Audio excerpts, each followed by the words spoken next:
the Pythagoreans worked out that music is related to geometry.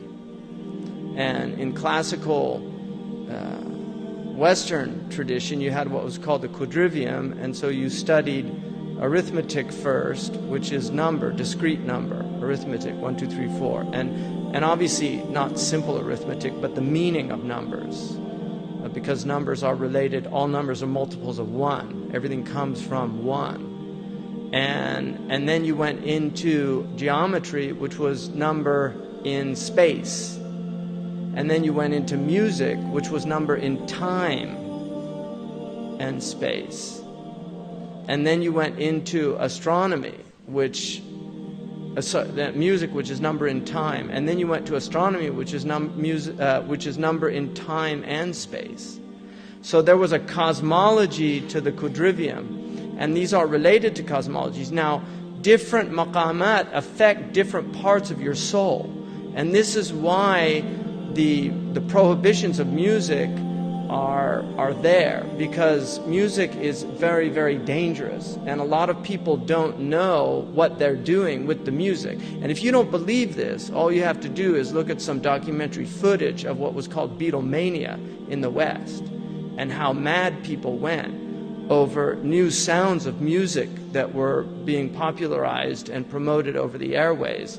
And rock and roll had a massive impact on people. And as it got darker and darker, and you went into these heavy metal and all these other types of, you get some really, really serious problems at these concerts where people literally will go mad. I mean, obviously there's drug involvement, and this is another reason, because you'll find many of the hadith that talk about the prohibition of music also have drugs mentioned in the same hadith. In fact, there's an argument that all of them have drugs mentioned in the same hadith. And the Prophet ﷺ said the end of time won't come until people permit. And then he said, music, I mean, basically the sex, because that's the word he used meant that. And then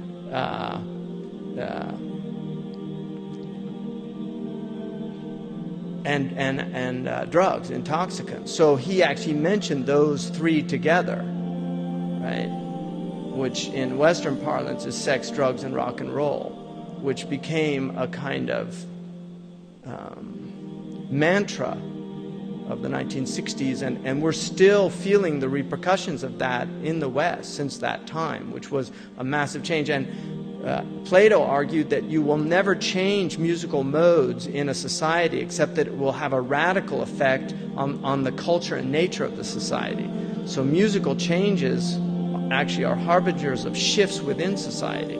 And so this is called ethos theory in the Greek tradition, that music has a powerful impact on the soul. Rumi in the Masnawi, rahimahullah, talks about the soul being really almost seduced into the body with the flute, the reed flute.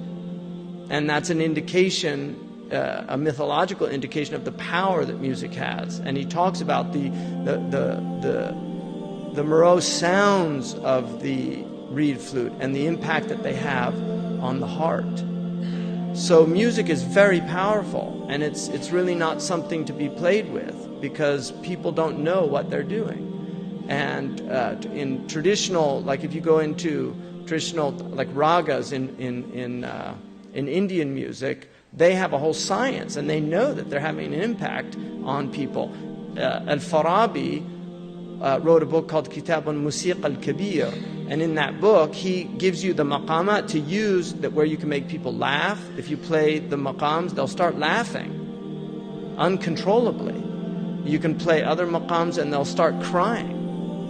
And so this is the power that exists in this form. So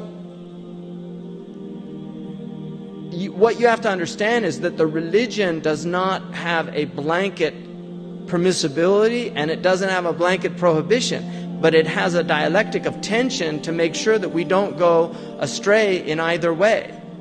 And so, for instance, what we just heard, which is sama', you can, if you're present and if your heart's open to it, it can actually have a very powerful spiritual impact on you.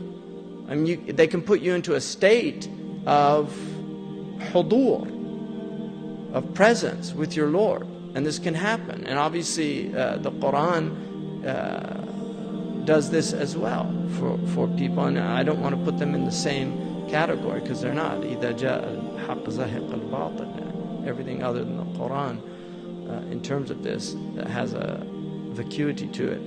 But the meanings also are embodied in these words, the things that they're saying.